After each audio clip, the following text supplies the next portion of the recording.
안녕하세요, 박간양군입니다. 이번 주까지 연속 5주째 출항 취소를 당했습니다. 주말마다 바람이 불고 있는데 안타깝지만 환절기이니 그런가 보다 해야죠. 낚시보다 어려운 게 날씨인가 싶네요. 자, 이제 겨울이기도 하니 따뜻한 방 안에서 입낚시로 아쉬움을 달래봅니다. 오늘은 쭈갑 낚시할 때 애기 이야기인데요. 그 중에서도 레이저 애기에 관한 이야기입니다. 여러분은 혹시 레이저 계열 애기를 어떻게 사용하고 있으신가요?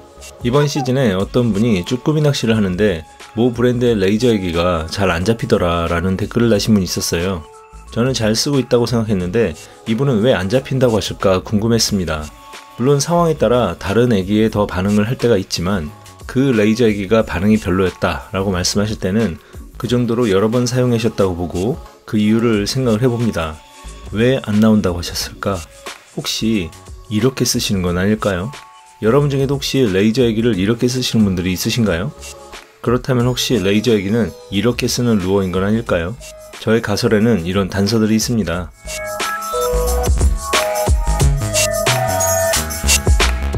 첫 번째 단서라고 할 수 있는 부분을 루어 낚시에서 찾아봅니다. 요즘 베스 낚시에서는 빅스푼이 한창 인기죠. 베스 낚시를 고려하여 생각해보면 스푼이라는 루어는 전부터 있어 왔는데 사이즈가 커졌다고 왜 이렇게 어필력과 바이트 확률이 올라가게 되는 걸까요? 그 이유에 대해서 프로페서인 김진중 프로님께 물어봤습니다. 여보세요? 예. 욕심쟁이 김진중 프로님이세요? 예. 상금 쓸고 다니는 욕심쟁이? 1등하고 2등 했죠. 아, 그래요? 5등하고. 아무튼 축하드립니다. 감사합니다. 저번에 할 때도 빅스푼 썼죠? 아, 예. 빅스푼 쓰는 이유가 뭐예요 도대체 올해? 잘 먹을까요? 아니 그런 너무 뻔한 대답 말고 좀 프로다운 좀 그러니까 옛날에 빅스푼이를 생각하면 사람들이 그냥 플로터 생각으로 네. 그 낙엽처럼 그냥 이렇게 그냥 대충 있는 데에서 그냥 이렇게 너블너블 거려서 바이트를 만든다 생각하면 네. 지금은 아예 그냥 고기에 있으면 땅 떨겨가지고서 얘한테 그 순간적인 자극 본능을 일으켜서 바이트 시켜요. 그래서 바이트가 훨씬 더 잘 되죠. 스푼을 쓰면 스푼보다 빅스푼이 훨씬 크잖아요. 한 3배, 2~3배 크잖아요. 엄청 크죠. 예. 다 큰 거 봤으니까 요즘엔 또. 그니까 요즘 거 보면 거의 2~3배 큰데 네. 그게 클수록 어필력이 더 좋은 건가? 약간 그게 얘네들이 먹으려고 때리는 게 아니라 네. 거의 본능적인 거로 때리고 아니면 경쟁 뭐 그 앞에 설 같은 것도 있으면 그거를 베이트로 보는지 서로 경쟁해서 때리는지 뒤에도 발을 달아보고 앞에도 발을 달아보고 막 달아보면 항상 앞에만 때려요. 왜 샤트루즈가 됐든 내추럴 컬러가 됐든 루어에서의 그런 색깔 말고 이 반짝거리는 루어는 아무래도 반사와 관련이 있는 거잖아요. 그러게요. 그 반사의 어필력은 좀 다르게 사용해야 되지 않나라는 게 그렇게 보여지는데. 그래서 물론 근데 약간 어차피 빅스푼도 반짝임이 도움될 수 있는데 크게는 그렇게 아닌 것 같아요. 베스랑은 좀 다를 수 있다. 네. 알겠어요. 뭐 빅스푼 관련해가지고 궁금한 게 있어서 일단 무작정 전화를 해봤어요. 알겠습니다. 네, 경기 잘하세요.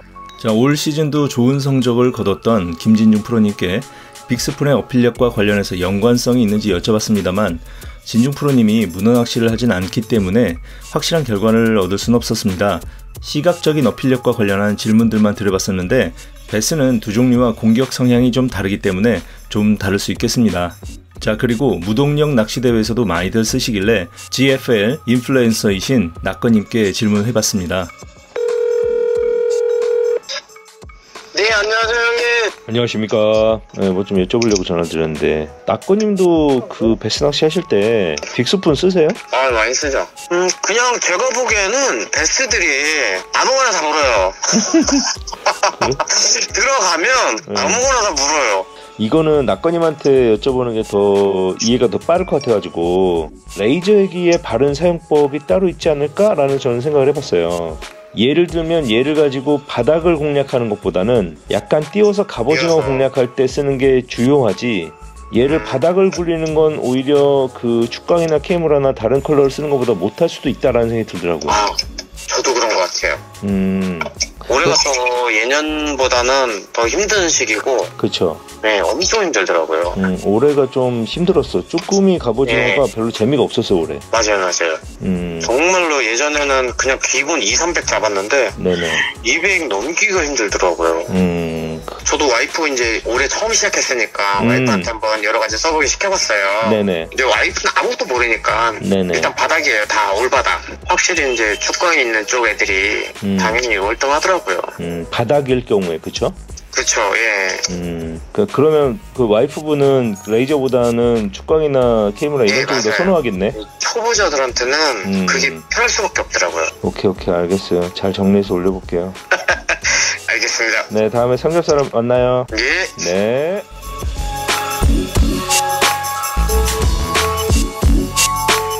자, 베스 낚시 하시는 분들의 이야기를 들어봤는데요. 두 번째 단서라고 생각하는 문어낚시 분야에 대해서 이야기를 해보겠습니다. 주간 낚시를 하시는 분들은 거의 대부분 문어낚시도 함께 하시는 경우가 많죠. 그리고 그 습성에 대해서도 잘 아시리라고 봅니다. 보통 갑오징어나 무늬오징어 등은 바닥권보다는 약간 떠서 이동하고 공격 범위도 그 주변에 있게 됩니다. 그런데 쭈꾸미나 문어는 바닥권에서 움직이게 되는데 그들의 눈으로 보면 야광이나 케이무라 계열의 애기와 비교하면 폴링 시의 자극 외에 레이저기가 바닥권에 머물게 되면 상당히 시각적인 자극이 약하다는 것을 알 수 있습니다. 여기에서 힌트를 얻을 수 있는 것이 바로 문어낚시할 때 시각적 자극을 유도하기 위한 유도체들입니다. 이렇게 반짝거리는 것들을 달게 되는데 이것을 어디에 장착하는가 보면 애기보다 약간 위쪽에 부착하는 것을 볼 수 있습니다. 멀리서 이것을 보고 달려와서 그 주변의 애기를 덮치게 하는 시스템을 만드는 것이죠. 이 부분은 문어낚시 매니아이신 익스트림 피싱 대표님의 이야기를 들어보겠습니다. 네, 안녕하세요. 안녕하십니까. 네. 뭐 좀 여쭤보려고 그러는데 네네. 왜 동해 같은 경우에 문어낚시할 때 위에다가 이렇게 은박지 같은 거 다는 거 아시죠? 예, 알고 있습니다. 네, 그 은박지 같은 걸 다는 이유가 결국은 바닥에 있는 애들이 그걸 보고 다가오게 만들려는 거잖아요. 그래서 저는 이 레이저를 사람들이 쓸 때 다른 애기들의 종류하고 비슷해 레이저 애기는 띄워서 쓰는 용도 아닐까라는 생각을 해봤어요. 근데 문어낚시가 반짝거리는 게 위에서 반짝거리고 아래를 친다라고 하면 이 레이저 애기는 위에다 쓰는 거 아닐까라는 생각을 해봤어요, 저는. 그렇죠. 뭐 갑오징어 이렇게 띄우는 낚시에서 레이저가 더 잘 먹힐 수도 있는 부분일 수도 있고요. 그 시각적인 효과가 있을 거라고 보긴 해요. 지금 동해 같은 경우는 반짝이는 그런 종이지 그런 것도 많이 달고 또 꽃게를 또 많이 달더라고요. 그렇죠. 예. 그렇죠. 시각적인 효과가 분명 있다고 봐요. 레이저를 만약에 단차를 주고 문어낚시 할 때도 위에다가 하나 더 달면 그것도 저는 있을 거라고 봐요. 일리가 있습니다. 알겠습니다. 또 연락드릴게요. 네, 알겠습니다. 감사합니다. 네, 감사합니다. 네. 자, 이렇게 두 가지의 단서에 대해서 여러분들의 이야기를 들어보면 다음과 같은 추론을 할 수 있습니다. 첫 번째, 작은 사이즈의 레이저 애기는 큰 사이즈의 레이저 애기보다 어필력이 약할 수 있다. 두 번째, 레이저 계열은 바닥에 밀착시켜 사용하기보다 가지채비 혹은 바닥에서 살짝 띄워서 운용하는 것이 효과적일 수 있다. 실제로 레이저 애기의 경우에는 축각 능력이 있는 경우가 거의 없습니다. 그리고 있더라도 꼬리나 눈, 그리고 배 정도죠. 그래서 해가 없는 날이거나 어두운 상황이면 꺼내지 않는 경우가 많습니다.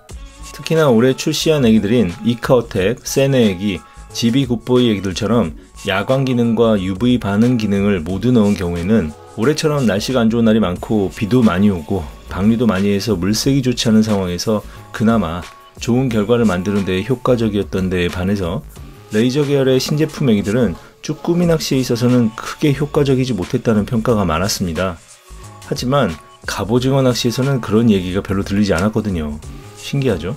여러분도 혹시 그런 경험이 있으셨나요? 물론 뭐 그런 거 다 필요 없고 머리 맞추는 게 장땡이야, 손이 좋아야 돼, 뭐 이런 당연한 얘기들 말고 나는 레이저 애기를 어떻게 쓰고 있었지? 바닥에서 썼나? 띄워서 썼나? 한번 생각해 보시기 바랍니다. 저는 이런 가설을 검증하고 싶어서 다음에 낚시를 가면 몇 가지의 실험을 해보기로 했었습니다. 하지만 이 생각을 했던 10월 이후로 연 5주째 출항 취소를 겪으면서 11월 말까지 대거하고 있습니다. 제가 해보려고 했던 실험은 이런 것들입니다. 첫 번째, 레이저 애기 사용법은 햇빛이 좋은 날에 바닥권에 서식하는 쭈꾸미를 노릴 경우에는 위쪽에 레이저 애기를 달고 아래쪽에 축광 기능을 갖춘 애기를 사용하는 것이 효과적일 수도 있지 않을까? 라는 부분이고요. 두 번째로는 문어낚시처럼 위쪽에 시선을 끄는 장치를 하고 아래쪽에 애기를 달면 어떨까? 라는 부분입니다. 그리고 세 번째, 레이저 애기에 케이무라 용액을 발라보면 어떨까? 이렇게 세 가지였습니다. 어떤 것이 효과적일지는 아직 실험해보지 않아서 모르겠지만 3번 정도는 제주도 낚시를 할 때 테스트 해볼 수 있겠네요. 자, 그럼 이 아쉬움을 제주도에 갈 때 테스트를 해보고 또 소식을 전하도록 하겠습니다. 오늘은 출항 취소 덕분에 입낚시를 해봤는데요. 이제 낚시가 힘든 겨울이 되면 자주 입낚시를 이어가도록 하겠습니다. 오늘도 감사드립니다. 건강하세요.